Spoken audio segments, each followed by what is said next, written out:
Good afternoon, SexTech 2020. I hope you're all having a wonderful afternoon, enjoying all the really interesting panels and talks, and networking with each other as well. I know I'm having a great time speaking to these really interesting people. But I'd like to introduce you all to the next panel. So the topic is platforms that empower choice, the challenges for offline and online communities. My name is Calandra Balfour from Love Giver. I'd like to introduce you to my guests, Genevieve, LeJeune, and Paulita Pappel.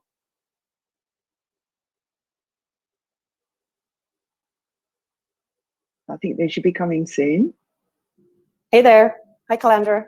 Here we are. Hello there, Genevieve. Hi. How are you? Hi there, Paulita. How's it going? Great, thanks. Happy to be here. Great, thank you. So I'd love you to introduce yourselves to the audience. Genevieve, tell our audience who you are and what you do.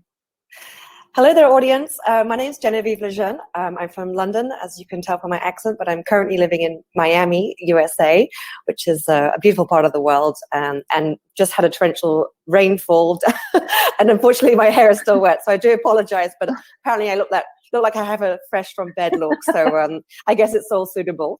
So my name is Genevieve, and whilst I was in London 7 years ago, I started a community called Skirt Club. It's for bi-curious and bisexual women, and we have 15,000 members around the world. We are global, and possibly, I suspect, definitely the largest bisexual community that exists today. Wow, great. That's great. Largest bisexual community that exists. That's brilliant.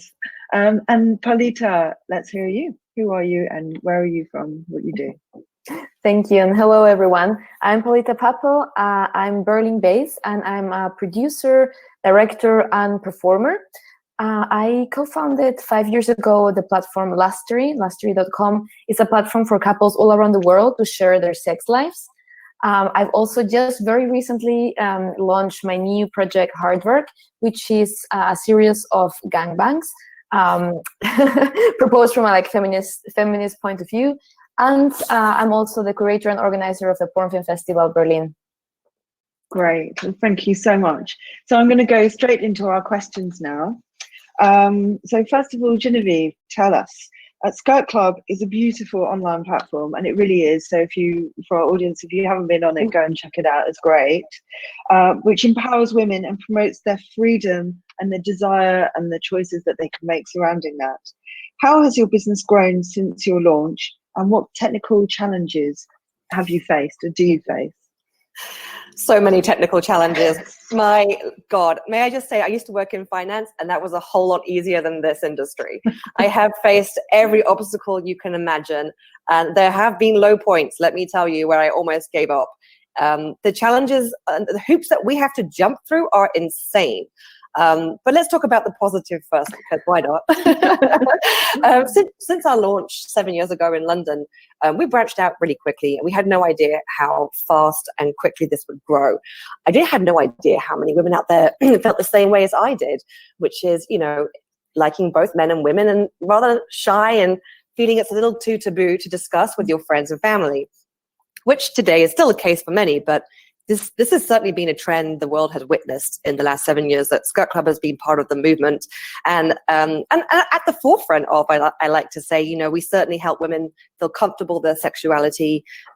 We provide events, and they can be full ranging from just a meet up in a bar with cocktails, which we call mini skirt, and our full, more saucy events, I guess similar to play parties, called Skirt Club Signature.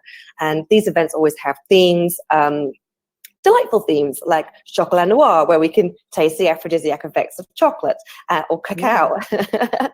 And then more risque events that involve a little latex and bondage play, but always on the softer side, more pretty and pink and bubble baths and petals than the dungeon variety, that's for sure. So we help women with their first time experiences. We're like a first foray into your bisexuality. That's something we're proud of. and it's taken off, as you can see, very successfully by the amount of press we have received. Sometimes more than we bargained for, but hey, it's part of the game. So it's been quite a journey, and we grew very fast. And with that, we needed technology to support us. And where at first that was quite easy to set up a WordPress site, it soon became very clear to us that being in this industry, there were barriers. We had to eventually build our own bespoke website, which, as you know, is a huge investment, and it comes with a lot of risk. But on the bright side, there was a lot more security involved with that. So we thought it was worth the investment to protect our members. We also faced a lot of challenges from the finance industry, my old playground, banks and payment providers who rejected us on the basis that they saw us as too high risk, and they lumped us in the same category as porn. Now, Skirt Club is a community, right? Yes, there's some sexy time at some of our events, but generally it's women having a good chat about their feelings and their sexuality, something they don't get to do in normal life. This is, a service to the public in many ways. Mental health is very important, and being yourself is essential to living, your true life, your true existence. So why can't we be allowed to exist like any other community does? I'm still facing challenges today. My bank Revolut dumped us like 2 months ago, and this time last year, my bank HSBC also decided to withdraw from us. There is no reason other than they don't like the stigma that's attached to sex and sexuality and the industry that we play in. The world really needs to relax, quite honestly. We are a business that's profitable. There have been no issues. None of the payment providers can really say what it is that makes them want to not work with us, other than insurance companies or the way it looks. But we have also been dumped by PayPal and Stripe, and this causes. I've just been dumped by PayPal, so I feel you you. too? Yeah. I've got adult shots after 10 years. Like, they just pulled it with, as you know, no appeal, no nothing. Like, just gone. And we will not set you up with an account if it's related to this bank account ever. So, like, okay, right, and that means you personally too, and that's damaging for a good citizen who has done nothing wrong all of her life to be treated this way. It's persecutory, and it feels like it's very upsetting personally as well to be treated like that. Again, we had no explanation, and my assets were also frozen for a year. So as a small business with cash flow issues and trying to get it off the ground, I'm a woman. I'm on my own. I'm running this with my own money invested in my own company, and they're freezing my revenue, so I cannot operate. I mean, that's suffocating. And unfair.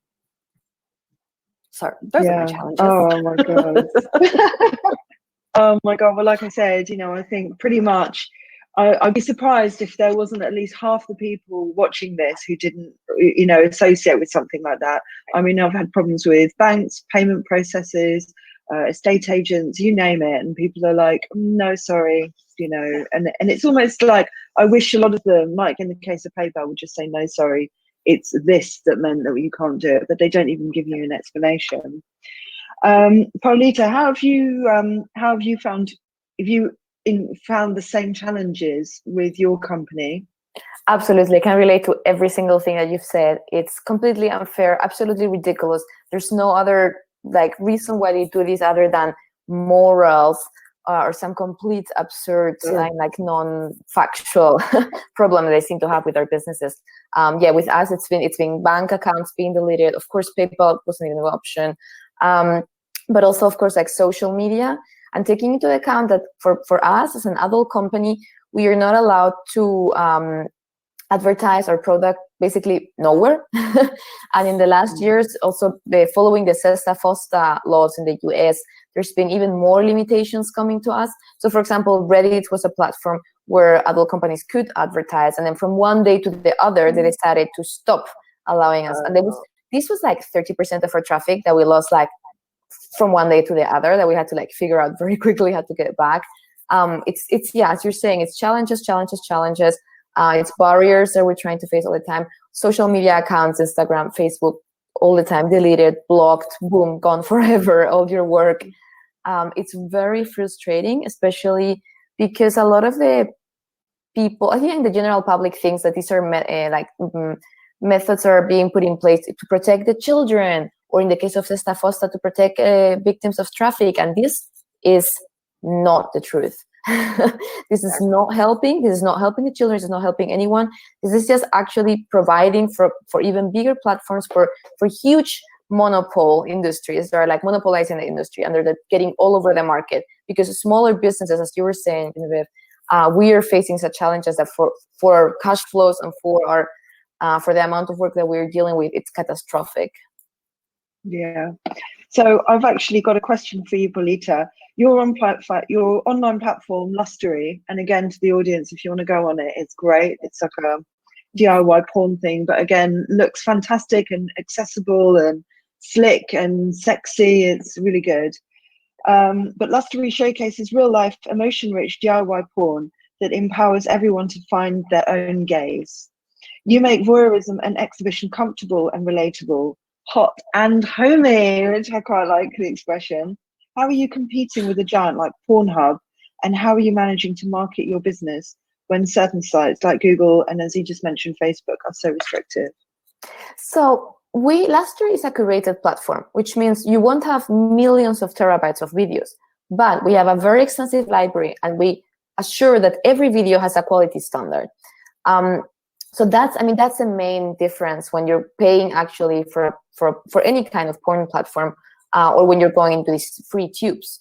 In the free tubes, you're just gonna be, stumbling your way around a lot of pop-ups and horny mothers wanting to fuck you and so on and so forth.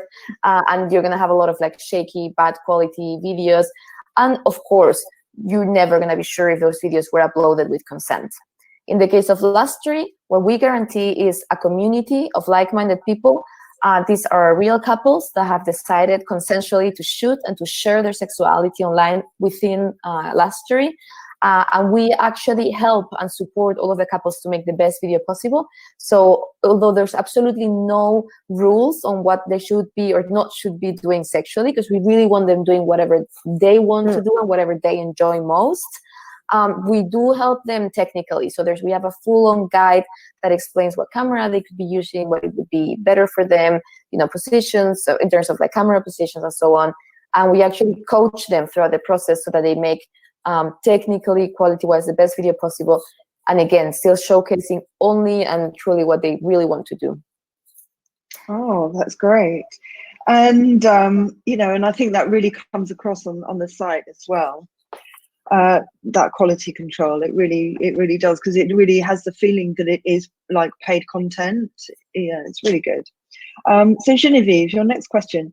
Given that much of your activities surround events, how did you encourage your community towards online, and will it continue once you get back to physical events? Oh, and we cannot wait to get back to physical events. May I just speak on behalf of my community? All 15,000 of us, I cannot wait to get back into a live situation. Yes, and hosting online events, just makes you more wanting it, right? Because you're looking at the person, then you cannot have them. So it's a little extra tease. So back in that's foreplay. It's like 7 months of foreplay and counting. Wow. A little unfair. Back in the first lockdown, I'm going to say that there's a second one now, right? Sort of April, May period, we hosted a weekly event called Skirt Club in Chastity, because that's how we felt. So every Wednesday afternoon,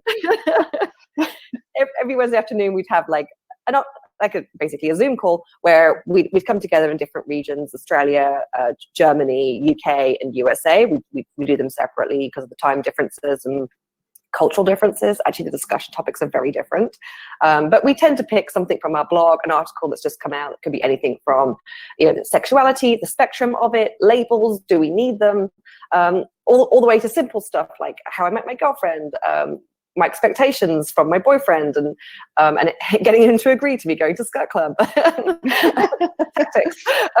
So look, we had a great time talking. In fact, I found that those sessions were a lot more therapeutic than anything else. A lot of our members found themselves isolated at that time without their loved ones, or going slightly crazy with their kids at home, locked in all day.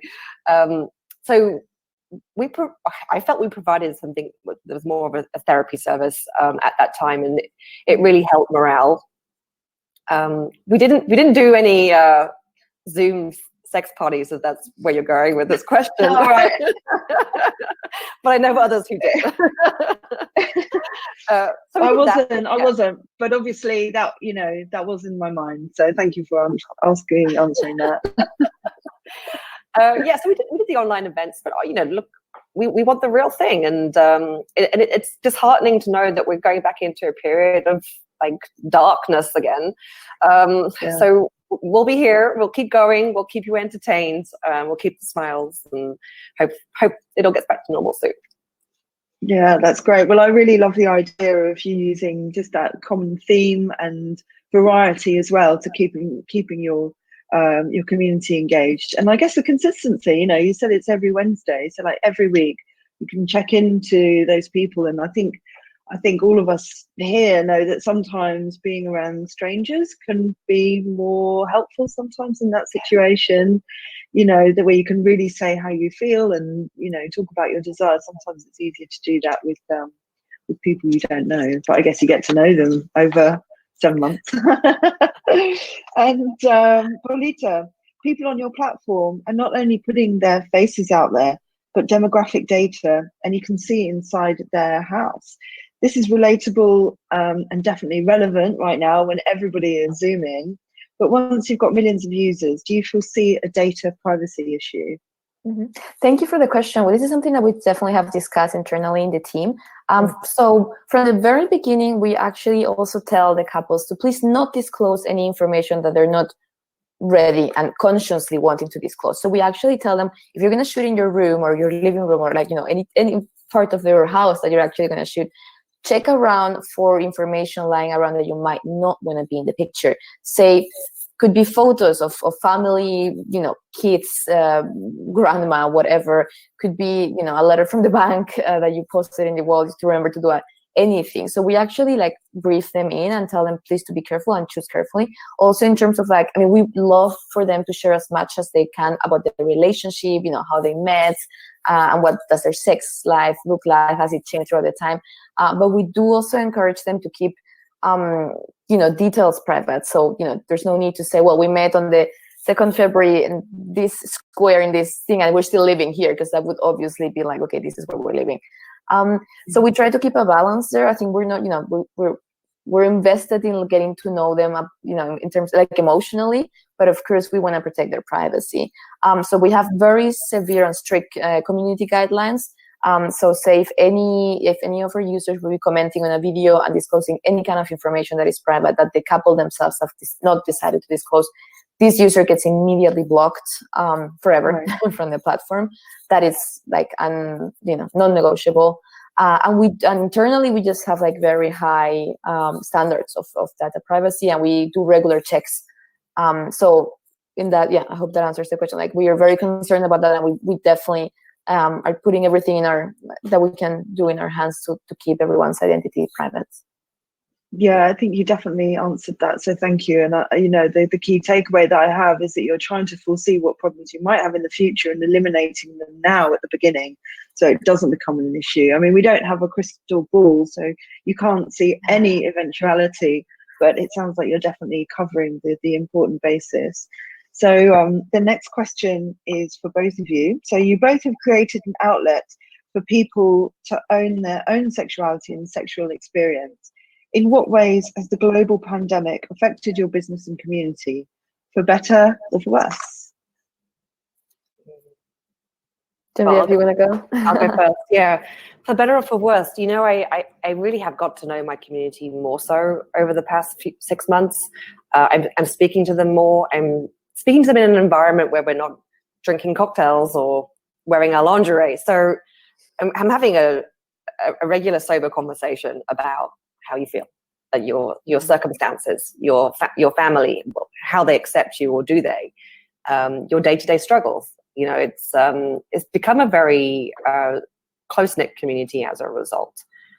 We've become more friends, and I think that's good. I think that's healthy for a community. I think we will do better for it. So I think it's a positive outcome overall. Yeah. Paulita? That's wonderful. I'm so happy to hear it. Yeah, I've been hearing this experience from so many different communities and platforms that somehow they've found together closer, and that's great. I think for us it applies. I mean, I have to say last year is kind of like a pandemic-proofed business model because it's basis on people being at home shooting in their houses and other people being at home watching. So it's kind of, when this whole thing started, we were like, oh, we're good actually. We have increased our numbers, both in the number of applications that we receive from couples and from videos, and also in numbers of users that want to be joining the community and enjoying the videos. So in that way, we have had quite a positive impact. But I'm very for me, it's like I see last year as a sex positive platform because we don't only have the videos, but we have the vlog and we have a podcast.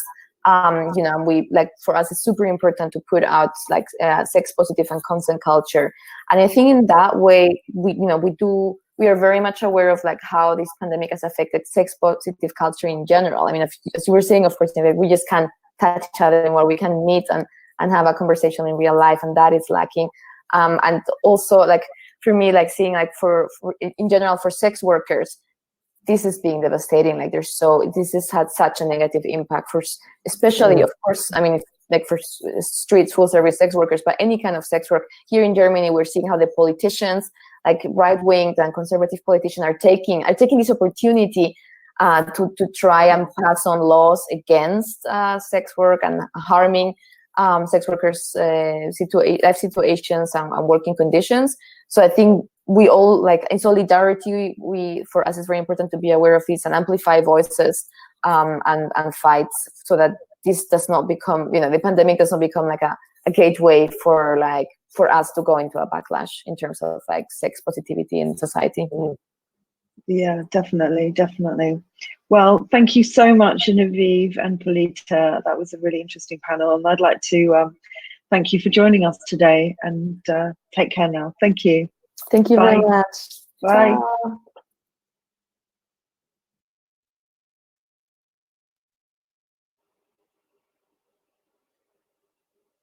Thank you and welcome. I'd just like to say a lovely big hello to our audience at the SexTech 2020. We've got a wonderful panel for you next. It would like to introduce it. It is the Sex Advocacy in Bed with Social Media Marketing, New Frontiers for 2021. My name is Calandra Balfour, and I'm co-founder of Love Giver, the sex positive social media and e-commerce platform. I'd like to introduce you my guests, Nina Joyner, Heather Montgomery, and Anna Richards.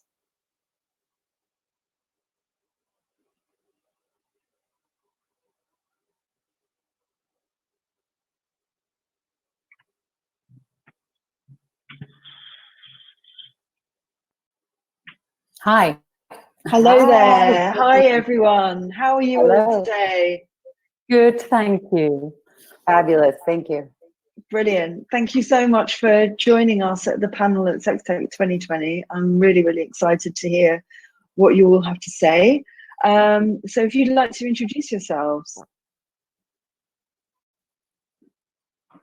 Yeah, I'm Anna Richards. I'm the founder of frolicme.com, which is an erotic platform that I launched back in 2015. And I produce erotic porn films with a feminist porn vibe, publish erotic stories, have audio porn, beautiful imagery, and an online magazine. Brilliant. Hi, my name is Nina Joyner. I own Fillmore Adult in Oakland and Berkeley.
Hello, everyone. I hope you're having an illuminating day at SexTech 2020 in Berlin.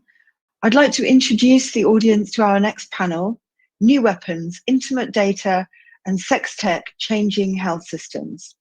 My name is Calandra Balfour. I'm co-founder of Lovegiver, the sex-positive social media and e-commerce platform, and I'd like to introduce my guests, Georgia de Mattos and Madison Campbell.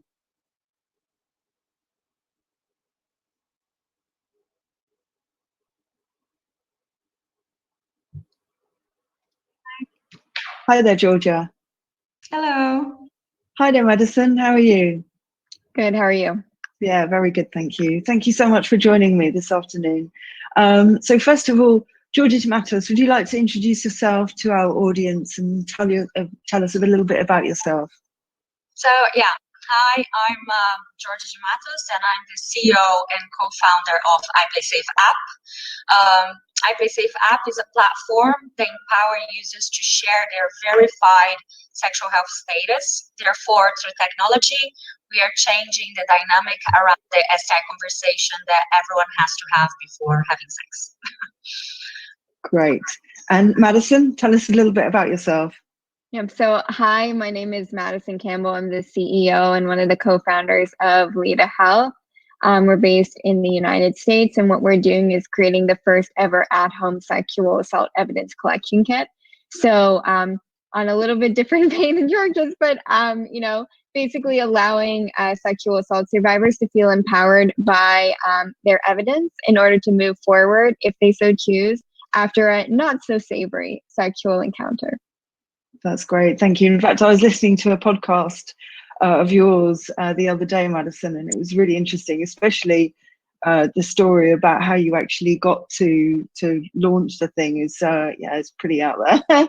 So it's been a ride. Yeah. Well done, by the way. Well done. So I think I'm going to ask my first question to you, Madison. Leda Health has an incredible opportunity to provide the immediate evidence needed to fight against being believed in sexual assault cases.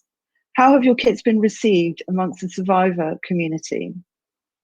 Yeah, the survivor community, specifically when you look at the survivor community, it's mostly made up of people that we're trying to serve, which is those folks who have not reported their sexual assault. So at least in America, 77% of survivors have not reported their sexual assault. On college campuses, that's around 90% of people not reporting. We've seen an influx of folks kind of under the age of 30, who are either coming off of a college campus or, living alone, single person in the city, really loving what we're doing because it allows them to feel empowered over their own data. And I'm really seeing a generational shift in our product where we're able to get a lot of young folks to really believe in what we're doing, but still seeing a lot of kind of friction in the older demographics, older generations who believe that things should be done in a very systemic way, the same way we've been doing it for years and years on end, even though that hasn't been working. Yeah, definitely. And what are your challenges in terms of protecting intimate data? And what has been your experience trying to implement your kits in a medical system that doesn't change very easily? When we think of technology, we think of it in a very interesting way. So my co-founder, Liesel, who is absolutely amazing, thought about use cases for integrating blockchain. And so we've actually done that. We've integrated blockchain into our technology to create first ever putting sexual assault kits on the blockchain, but to really put privacy at the forefront. So not only are we HIPAA compliant, GDPR compliant, all the stuff that you need, to be a more or less healthcare device, we took it a step further and we really looked at what technologies are out there and how can we utilize them for the betterment of humanity. We think blockchain is one of those. That's great. And that's really like real new technology there. And so what's been your experience? Like you were saying, you were coming against this system that is really, anti-change in the first place. And the medical profession is very much entrenched in its, in just the way that it does things. And I don't know if it's the same in the States as it is in the UK and Europe, but there's layers upon layers upon layers of bureaucracy So to try and get any change is so difficult. So how are you finding that? How are you going about that?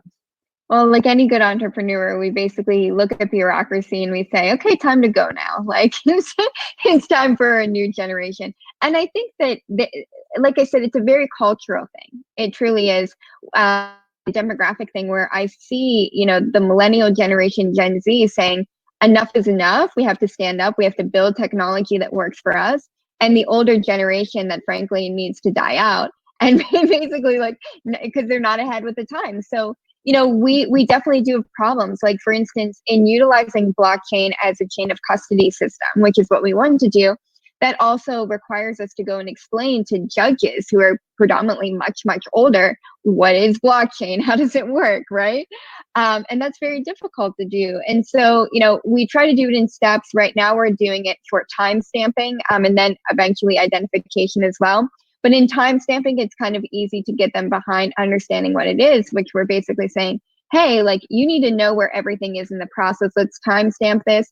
Can't be changed, can't be altered. You know exactly where it is. And that's something that I think the government in general has been trying to implement, with kind of low tech solutions. And so we're just saying, hey, blockchain is a higher tech solution to this problem. You already identified, needs to be solved. Yeah, that's amazing. And could you tell us about maybe some of your recent wins that you've had with your kits?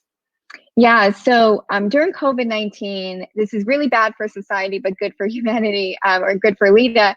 So a lot of sexual assault survivors were considered non-essential patients here in America, which means that COVID patients took precedence. So if you went to a hospital, those hospitals were unfortunately filled with COVID patients, and sexual assault survivors weren't able to get help.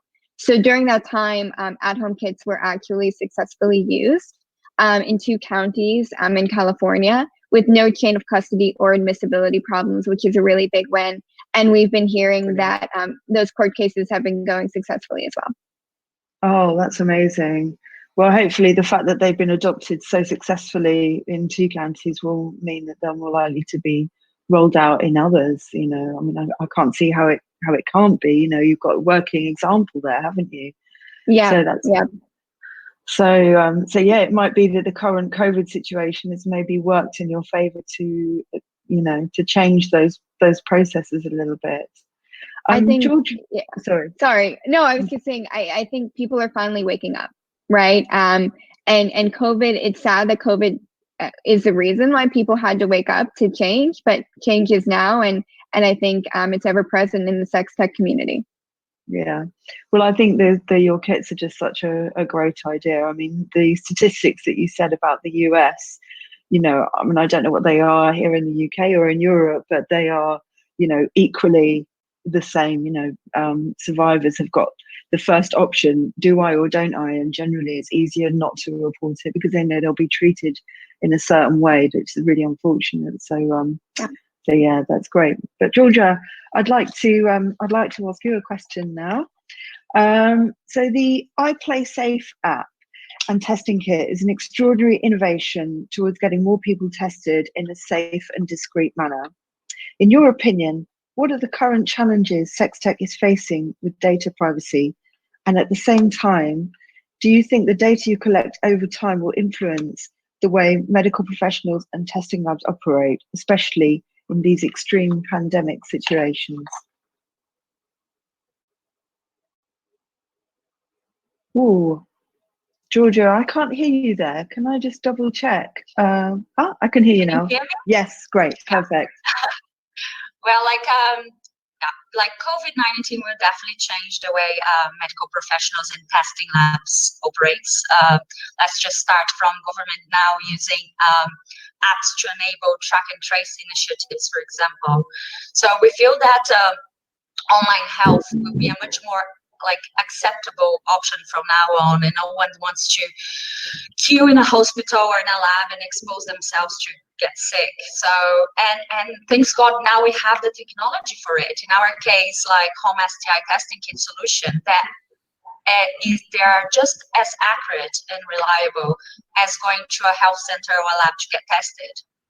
But I guess with this with more and more people using online healthcare. So the question is how to share personal data with security, especially when you're talking about intimate data, which is often like, or 100% of the time, the case with our industry. And we feel that we are ready for it. We feel that the sex tech industry, at least in our category, like sexual health, we definitely prepared for holding this data, because when we create an app and you have to do with sexual health, you're not just creating a normal app, you're creating a medical app, which there's a great deal of difference between both. I didn't realize when I started this journey. We actually have to change developers because of it, because of this, the data that it involves. And as a medical app, we have to comply with all MDR regulations. We have to apply all necessary controls and technology.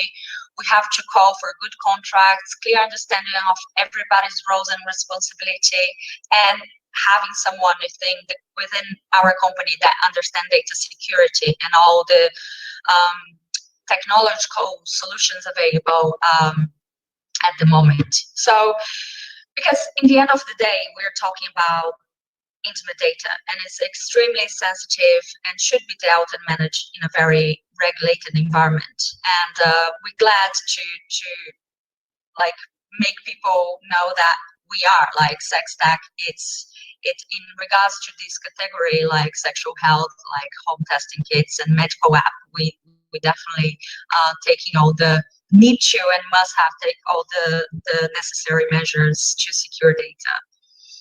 Yeah, that's great. And so can you tell me, so you said that you had to switch developer because the first developer that you were working with actually didn't have the capacity to give you the service that you needed. Could you just tell us a little bit about it, about us, and about that and how that kind of came about, I guess? So yeah, so when we started this journey, me and my partner, we thought that developing an app, it was just like shopping for an app. So we thought we would just like find a developer, find a UX, someone to design our UX wireframe, and someone to design our UI design, how things would look like, and because we would partner with a lab and a distributor, we thought we would then not need to be a medical app. But turns out we actually, as it stands, we need to be a medical app. So we had to literally like have a big loss in that sense of having to break a contract and start everything from scratch. So we thought we would actually be launching by beginning of October, and we're now gonna start from beginning of next year, which was okay because of COVID. Nobody's going out, nobody's having sex, so we actually in that sense we weren't affected much. But yeah, so that delayed us a great deal for not knowing that there is a great deal of difference between an app and a medical app. And when we're talking about sexual health in apps, it's normally a medical app. Yeah. Oh, that's so interesting. And I love the idea of your kits as well. I mean, they're great. I mean, when you were saying that the that the home testing kits are nearly as as good as the ones that you would get if you went into a clinical environment.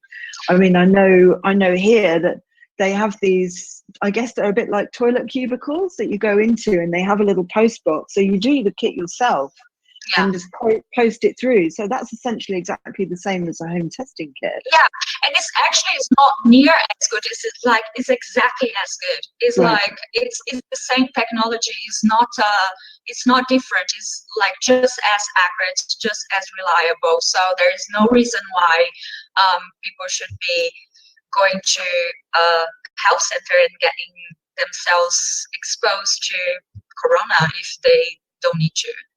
Yeah, and I think with the case of STIs, there's still so much shame around, just even around going to have a test. I've got 2 stepchildren who are growing up, and sexual health is something that I talk about them with often, and going and getting themselves tested is not normally their number one priority, and it's just like, but if it was an app-based thing that you could apply it and just get it and do it, and as well have that safe knowledge that you can then have the app and be really confident in your status and share that with other people, even if it is just a hookup, it's great. Really good. And also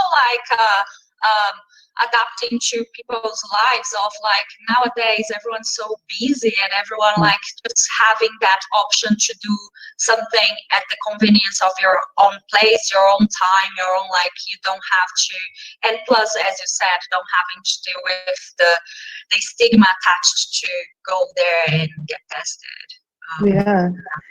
That's great. And I think I actually think your app, when it does come out, will be perfectly placed to take advantage of the fact that everybody is so much more used to putting their names and address and logging in, and that everyone's familiar with it and a little bit more comforted by the fact that it is secure. People are quite afraid of new technology, aren't they? So to get people to really take it up, I think this will be really good for you. Yeah, because nowadays what people have to do, it's crazy that when people meet nowadays, it's so many dating apps, and they normally meet in a dating app and they go and hook up, and it's this very technological way that they meet. They swipe up, swipe left, swipe right.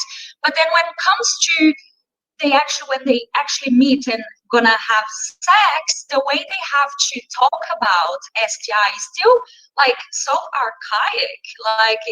The way they meet is completely technological. The way they have to talk about STI is so archaic. They actually have to show STI results. They have to have that conversation. So what we're doing is really just making that conversation as technological as the dating app that they met.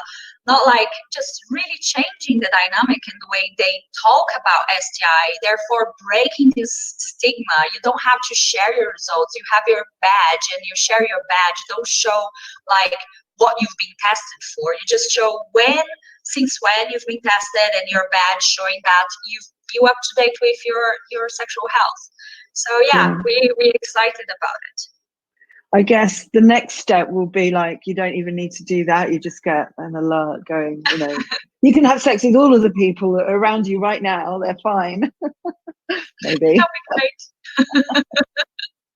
Oh, that's great. Thank you. Thank you so much. Thank you so much for joining us, Georgia and Madison, and good luck with your ventures. And now we'll go back to Berlin now. Thank you very much. Thank you. Thank you.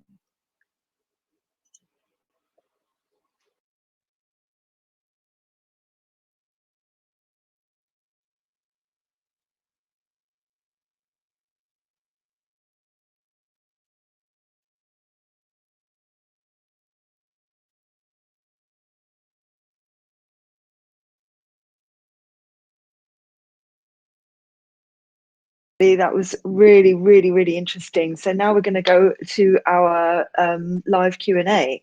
So we've got a couple of questions here. So I'd just like to give everyone a little prompt. If anyone has some questions for Madison and Georgia, then pop them in the box, because we'd really love, we really want to interact and see what you want to know about. So Genevieve, there's, this applies to anybody. Is what alternatives have you found to PayPal and Stripe?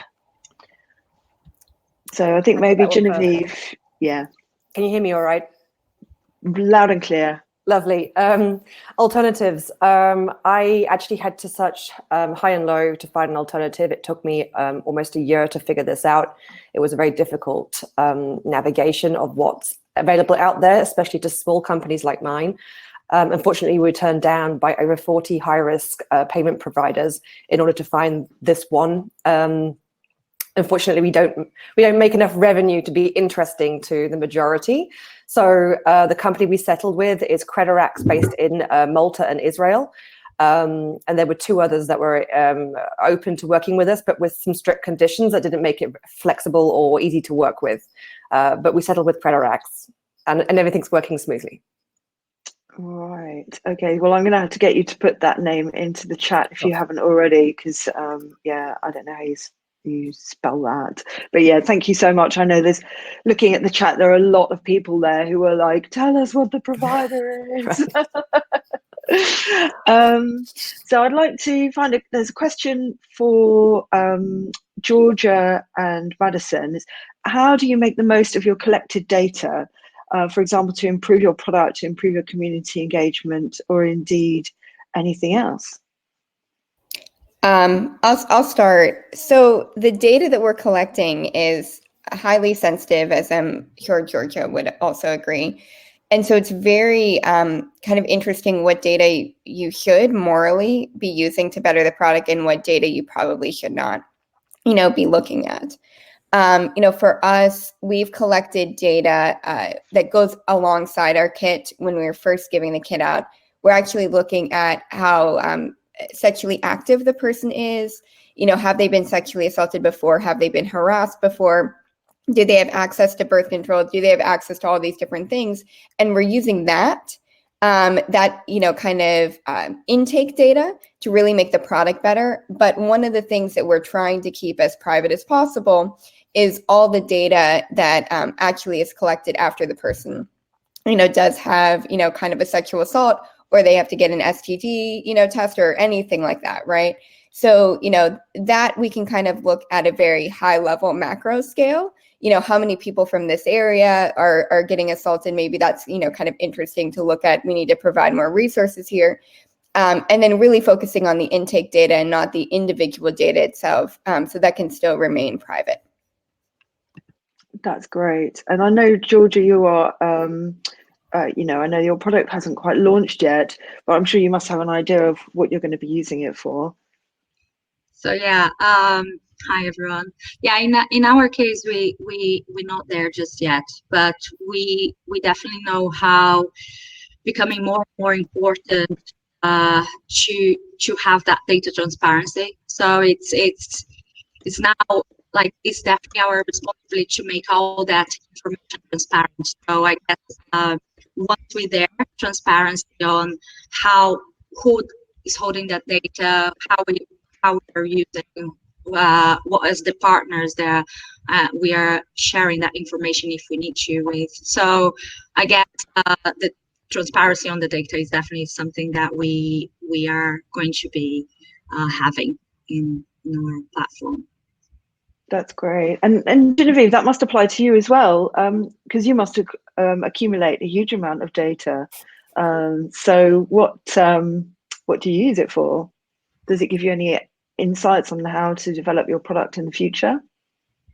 Well, we certainly use the data to understand how people navigate our website and what they're most interested in, to help decide on where to develop the website further. In terms of their personal information, I mean, legally, we're not really allowed to do much with that at all. If a member provides, I mean, the most they provide us really is their birth date. The rest of it is not so sensitive, but under GDPR laws, which we follow quite strictly, we cannot share or keep any of that data unless that person's an active member of our site. So, yeah, most of our data gets deleted, to be honest. We don't get to use it. Great. Well, moving on to the next question is a question for Georgia. I work at a company that provides remote free STI testing for the NHS. Where do you think iPlaySafe fits into the current ecosystem? That's a great question. Thank you very much, Chris.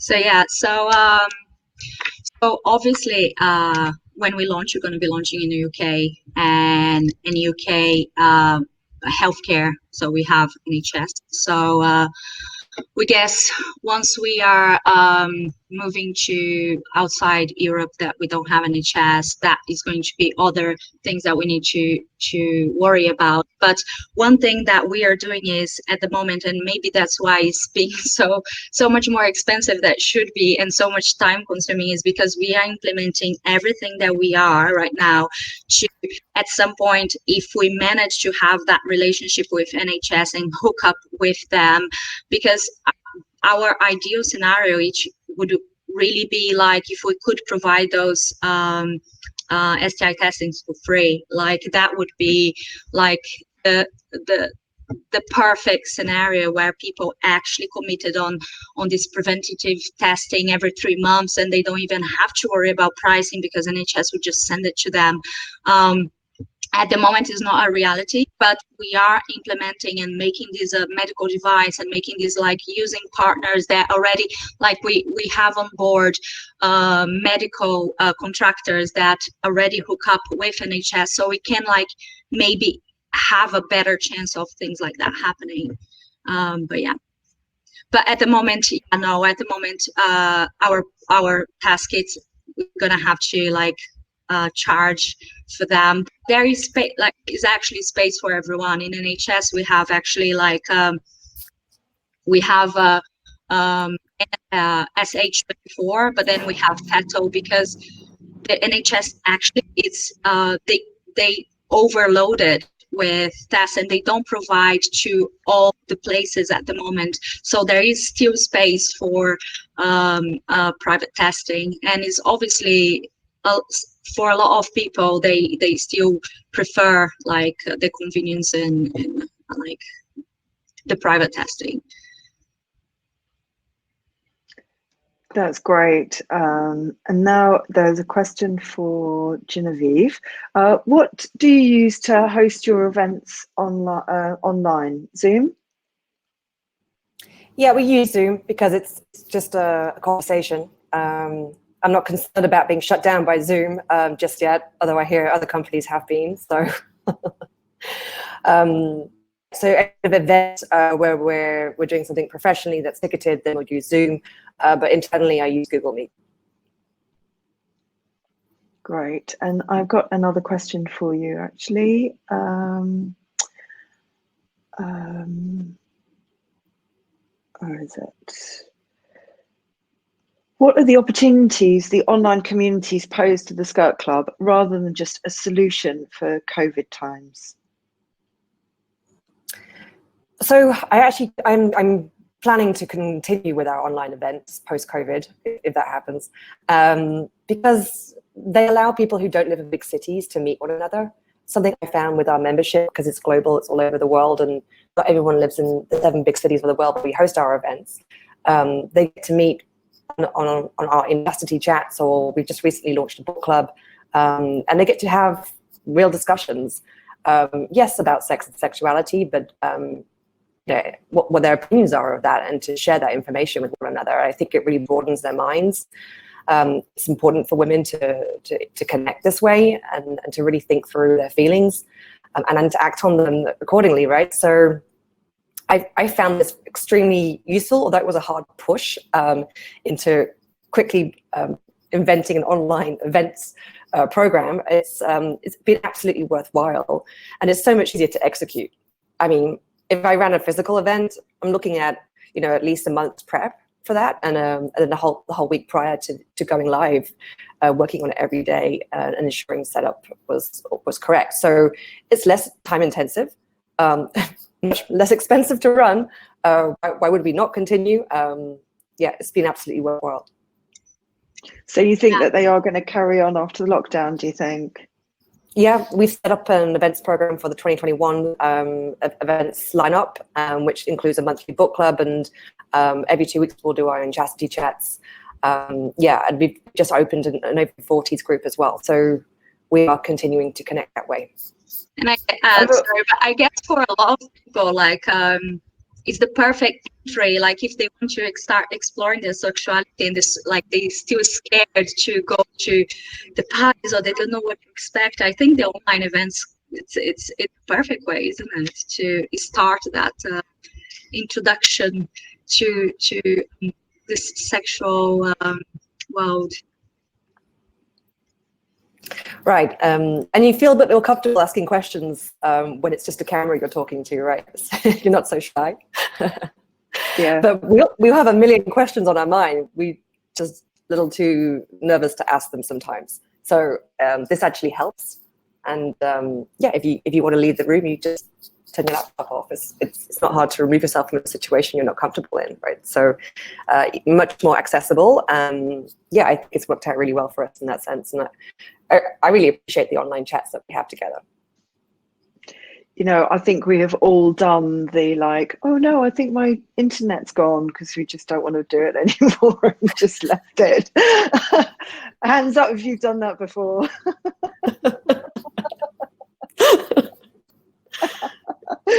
Yay.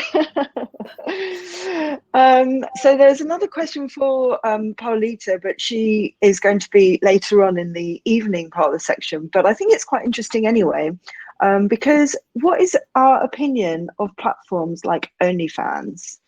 Because that is creating, well, that's an online platform. So what do we think about that? Who would like to go first? So I think OnlyFans, on the basis of what they're trying to do, is brilliant, right? And their execution is not so great, in my opinion. The UI UX of OnlyFans, I think, is absolutely horrible. I think, you know, from a creative direction side, they could have done a lot better. But it proves, I think, the market is, you know, ready to kind of implement, you know, these big things. So I think having OnlyFans out there and having so many folks, by the way, there's a fly flying around me. I feel like Mike Pence at the vice president debate, which is great. But anyways, I think OnlyFans, you know, kind of opened up the ability, right, for other sex tech companies to be more mainstream and for us to talk about like the economics of it and actually paying creators.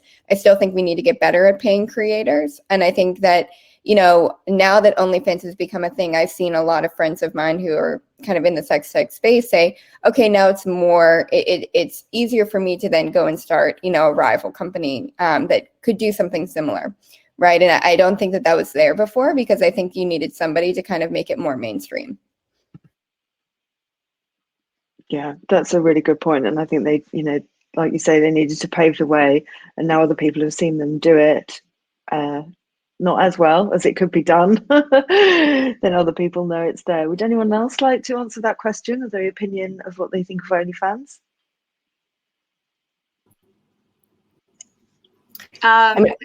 Yeah, you can go. Just my quick 2 cents. I mean, I don't know the site very well at all, but I do know a number of my team are on it, and they found it as a useful second source of income during COVID. It's really helped push their profile. So I know it's working out for them, although some of them felt quite reluctant to have to go on there. but the outcome apparently has been good. So Yeah, but like saying here, I actually not aware of. I heard about it, but I don't know enough to give a formal opinion about it. Okay, all right, thank you, Georgia. And so I've got one last real quick question, because we're nearly at the end of our time.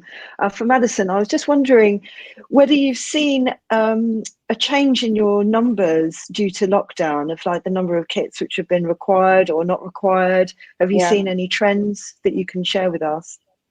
Yeah, sexual assault and domestic violence are up because of lockdown, while sexual assault reporting is down for obvious reasons, right? People can't go and get those resources. They don't feel comfortable. At the very beginning of COVID, we did a 2-week analysis of what we thought was going to happen. We predicted around 200% increase, and that's pretty accurate. And we think that that's going to be kind of a thing for the next 1 to 2 years. Although there are kind of folks that have been looking at this and are predicting all the way up to a 300% increase. The way that I think, you know, you can kind of boil this down to is you just locked a bunch of like people in their house for a long time without sex, you know, and whether, you know, I'm a very sex positive person. I want people to have good, you know, positive sex, right? But you locked a bunch of people down, specifically maybe like college age boys, right? And then you're going to put them back on campus, right? With lots of alcohol, lots of partying, all that kind of stuff, you know, let them go back to bars, let them go back to this and that, you know, probably consent and having a positive sexual relationship is not going to be on the front of their mind, right? It's going to be about, you know, how quickly can I have sex, right? Like, you know, how do I do this? How do I get back in the game?